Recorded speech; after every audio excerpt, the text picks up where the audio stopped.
Yo les boys. Bon du coup je vous fais un petit bilan de ce qui se passe dans ma vie actuellement. Donc j'attends que la voiture passe. On va me faire chier sinon. Il a une Mégane, le frérot il fait le malin. Mais bref, on va pas s'attarder là-dessus.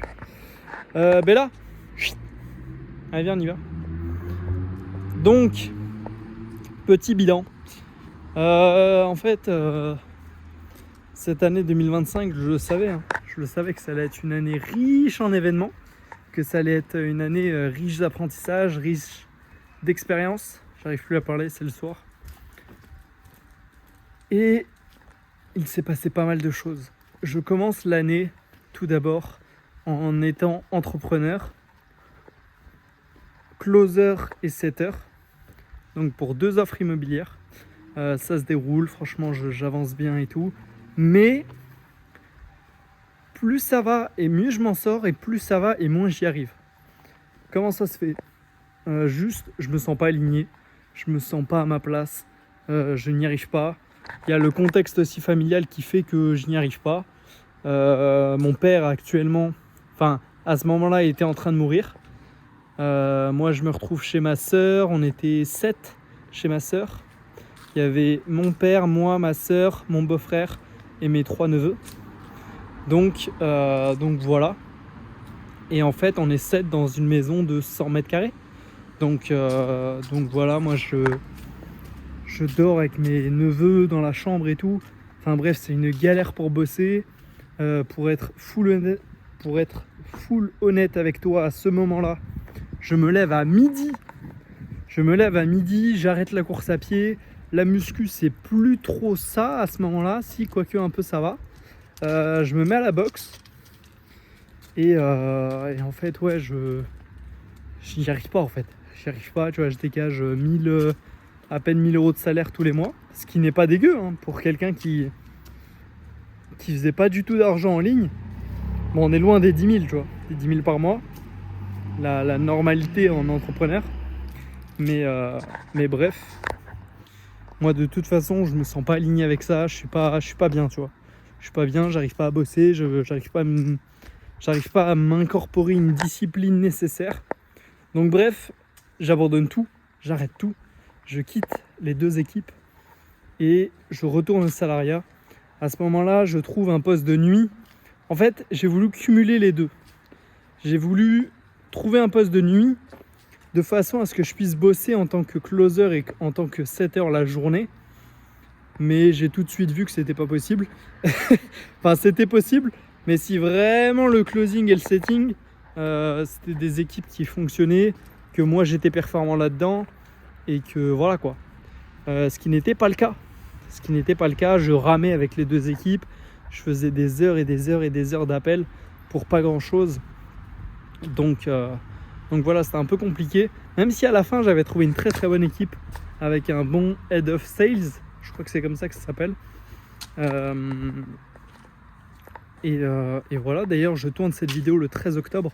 Donc 2025 n'est pas terminé. Et ô combien la suite me réserve des surprises. Quand je vais m'asseoir parce que j'en ai marre de marcher. Là. Puis je pense que j'ai suffisamment marché ce matin. Donc voilà. Qu'est-ce qu'il y a d'autre à dire ? Je m'appuie même contre le mur. Qu'est-ce qu'il y a d'autre à dire ? Du coup, ouais, je trouve un travail de nuit où je surveille des enfants de 20h à minuit et de 7h à 9h. Et de minuit à 6h, j'ai une chambre sur le travail où je dors.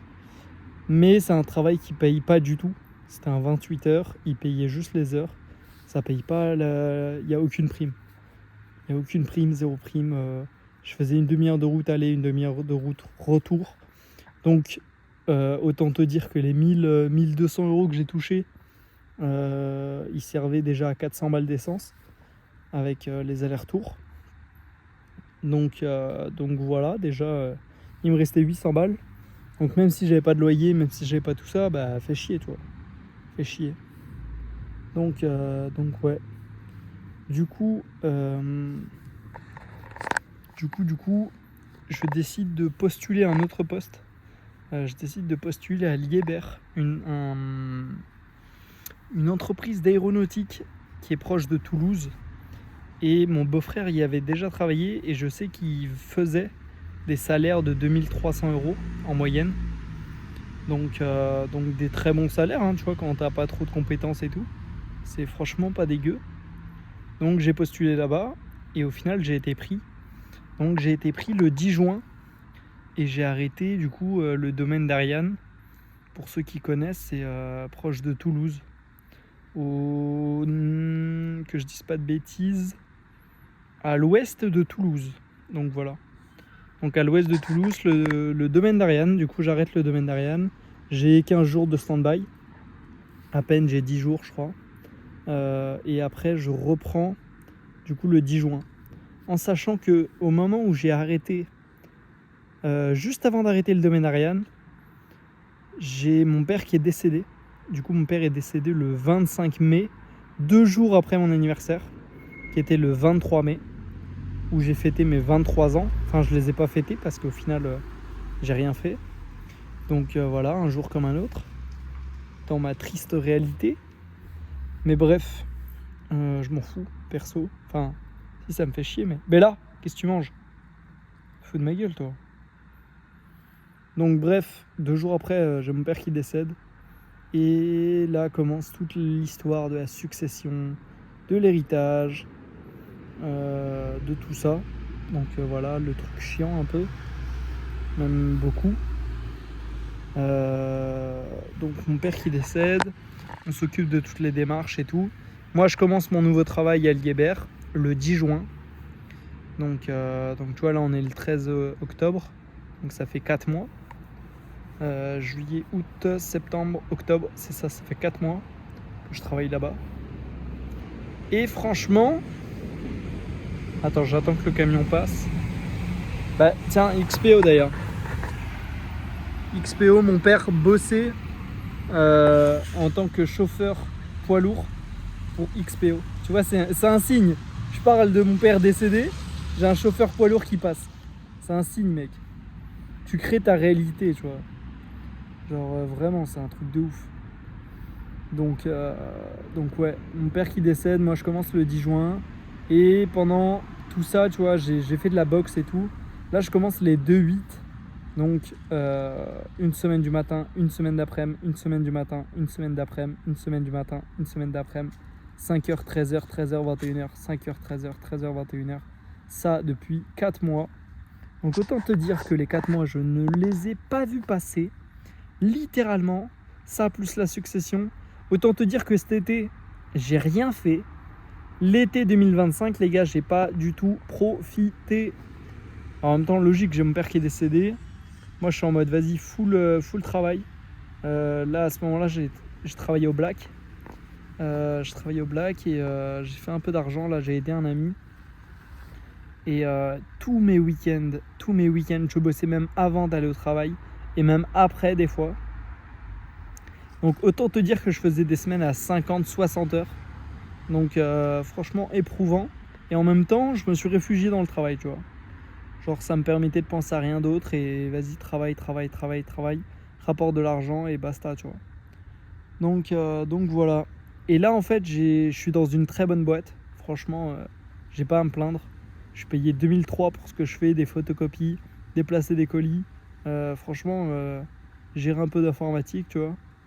Franchement, rien de compliqué, tu vois. Donc 2300 € net dans ma poche pour faire un 36h30, je crois, 35, un truc comme ça. Donc c'est vachement bien payé. Enfin, vachement bien payé. Tout est relatif, hein. Mais comparé à travailler à la Steph dans des conditions horribles, avec des collègues de merde pour 1000 € de moins, franchement, je suis bien. Et en vient le retournement de situation. J'ai mon appart, je me suis battu pendant 2 mois pour avoir mon appart. J'ai pris le premier qui venait à 30 minutes de mon travail. Mais comme je suis payé 2003, je m'en fous, tu vois. Genre, je peux faire de la route. Alors que l'autre, payer 1002, faire 30 minutes de route, c'est mon flemme, tu vois. Donc voilà. Du coup, je décide de déménager de chez ma sœur où je ne payais pas de loyer. Mais au final, je payais un loyer quand même parce qu'elle a une situation, elle a une éducation financière catastrophique, vraiment. C'est horrible. En fait, elle n'a pas calculé ses charges fixes. Du coup, ses charges fixes sont tout le temps variables. Et ses charges variables, justement, elles sont énormes, tu vois. Genre, elle dépense. Et à la fin du mois, elle se dit, ah ben, j'ai plus d'argent. Bah oui, logique. Tu calcules rien, donc logique. Bref, c'est pas le débat. Et du coup, je déménage de chez ma sœur. Je me dis, vas-y, je prends mon appart. Quand j'aurai mon appart, je serai trop bien. J'aurai mon bureau, j'aurai ma chambre, j'aurai j'aurai de quoi cuisiner mes propres repas et tout. Et là, c'est la douche froide. En fait, j'idéalise. Je me dis, ouais, ça sera trop bien. Je vais pouvoir faire préparer mes repas, mes machins, mes trucs, pouvoir lire, travailler et tout. Je vais pouvoir faire mes pas et tout. Mais rien du tout. Rien du tout, mec. Zéro discipline. J'ai acheté la méthode fluide. Donc, ceux qui la connaissent, ils connaîtront. Et je voulais commencer à traquer mes calories, machin et tout. Mais vas-y, c'est une merde à faire, tu vois. Enfin, c'est pas une merde à faire. Soit c'est vite fait, tu vois. Mais je sais pas, j'y arrive pas, tu vois. J'y arrive pas. Bref, du coup, j'ai acheté ça. J'y arrive pas. J'ai perdu un peu de poids. Là, je suis en train de remonter. Je suis descendu à 64,1. Et là, je suis à 66,6. Même si le poids, c'est qu'un chiffre, sachant que je fais pas de muscu et tout, j'ai forcément repris de la graisse, tu vois. Mais là, on parle de 2 kilos à peine, tu vois. Donc bref, ça veut rien dire. Et du coup, ouais, je dis, ouais, trop bien, j'aurais tout ça, j'aurais mon bureau, machin, je pourrais travailler et tout, je pourrais lire et tout. Je crois, les gars, j'ai jamais autant procrastiné de ma vie que depuis que j'ai mon appart. Genre, c'est un délire. Après, j'ai encore la situation qui est compliquée, tu vois. J'ai encore le fait d'avoir la succession, l'héritage. Tu vois, j'ai pas mal de démarches, j'ai pas mal de charge mentale encore. Tu vois, j'ai encore tout le déménagement, j'avais la caravane et tout à gérer. Et là, j'ai de moins en moins de charge mentale. J'ai arrêté aussi mon travail au black. Tout s'est terminé. Même si ça va pas tarder à reprendre. Et comment dire, ouais, je me suis dit, ouais, ça va être trop bien, je vais avoir tout ça, au final, rien du tout, tu vois. Et au final, là, j'ai un rythme de vie catastrophique. Enfin, pas catastrophique, j'en fais des tonnes, tu vois. Mais c'est pas à la hauteur de mes exigences. C'est-à-dire que je fais pas ce que j'aimerais faire. Et c'est de ma faute, entièrement de ma faute, hein. J'ai juste à me bouger le cul, à faire ce qu'il faut faire et basta, tu vois. Donc voilà. Et du coup, là, je suis dans une très bonne boîte, comme j'ai dit, et je décide de tout plaquer pour rejoindre l'armée. Je vais m'engager, mec, pour 5 ans. Donc là, c'est ce que je dis maintenant. J'ai pas fait les tests, je me suis pas renseigné, je suis pas allé en CIRFA, je suis pas allé tout ça. Si, à l'époque, j'ai fait ça, mais il y a 4 ans, 4-5 ans, je crois, un truc comme ça. J'avais commencé à prendre un dossier et tout, machin et tout, mais j'avais aucun projet, tu vois. Donc bref, là, je pense que c'est ce que je vais faire. Enfin, c'est pas je pense, c'est sûr. Donc voilà. Du coup, je vais m'engager. Je vais m'engager à l'armée. Et je me dis, en fait, l'armée, ça va être un endroit où je pourrais avoir une discipline. J'aurai pas le choix de toute façon. Sinon, on va m'arracher la gueule. Et où je vais pouvoir me dépasser mentalement, physiquement. Où je serai dans la nature. Tu vois, je serai pas enfermé dans une usine 8 heures par jour. Et où j'aurai des habitudes, tu vois, genre on aura l'habitude un peu de se coucher tôt pour se lever tôt, machin et tout, ou se lever tard et se coucher tard et se lever tôt. Enfin bref, je vais pouvoir rencontrer du monde. Là, ça fait 1 an, je suis dans le sud. J'ai rencontré très très peu de personnes, à part les personnes du boulot, tu vois. Donc ça me fait chier, tu vois, clairement. Après, c'est moi aussi, je suis pas allé à l'encontre des gens. Enfin, je suis pas allé à la rencontre des gens, pardon. Et du coup, ouais, j'ai très très peu de relations. Et ça me fait chier, clairement. Genre là, je suis tout seul chez moi. Genre vraiment, je me fais chier, tu vois. Genre, c'est horrible. Enfin, c'est pas que je me fais chier, j'ai plein de choses à faire, tu vois. J'ai une pile de livres à lire, elle est énorme. Mais j'en ai marre, tu vois. J'ai pas de vie sociable. Genre, ma vie est plate. Plate, ouais. C'est le terme, en fait. Elle est plate. Genre, clairement, j'ai aucune émotion. Tu vois, les seules émotions que j'ai, c'est avec mon pote William au travail, tu vois. Et genre, vraiment, là, je rigole, mais à gorge déployée, tu vois. Genre, vraiment, j'ai mal aux abdos, tu vois. Et ça fait du bien, ça fait du bien. Donc, ben là, on y va, là. Et ouais, en fait, j'ai besoin de ça au quotidien, tu vois. J'ai besoin de me sentir vivant, j'ai besoin de me dépasser physiquement, mentalement. J'ai besoin d'avancer, de me sentir évoluer. Là, tous les jours, je me pèse. Je sais que je fais pas les actions qu'il faut que je fasse. Et je me sens mal, tu vois. Je me sens mal. Et puis même, en fait, je me suis dit, au bout de 18 mois, qu'est-ce qui se passerait avec mon contrat là actuellement à Liébert? Dans 18 mois, ils vont me dire, bah, on ne te prend pas en CDI, on te l'avait dit.